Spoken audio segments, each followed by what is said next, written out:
Detroit Free Press live here on Facebook Live with Detroit Will Breathe co-founder Tristan Taylor. Tristan, you just arrived here outside the public safety headquarters. First thought, what do you think about the verdict that came down in the Chauvin trial? I think the verdict that came down is an expression of the power of the movement.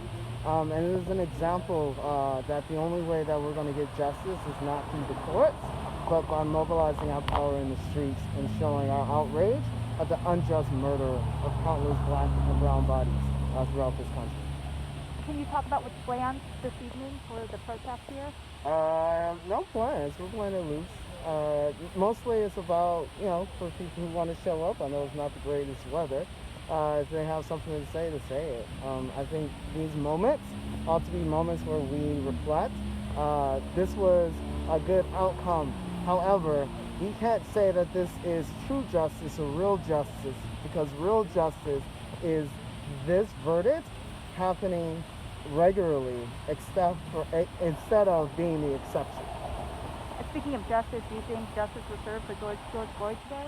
I think justice was served today. But I think real justice, we got a long way for that, which is why most people have mixed emotions, because we can't forget about Dante Wright, we can't forget about Breonna Taylor, we can't forget about Adam Toledo, right? Yeah. What's next for Detroit Will Breathe? Along with the movement across the country, still fighting to make sure we get real justice, which is making sure that this becomes the norm instead of the exception, and that we prioritize and fund resources that actually solve the issues our communities have, instead of funding punitive institutions that do nothing but punish us and criminalize us. What do you want people to know anything else? No, that's it. We thank you for your time. No problem. Any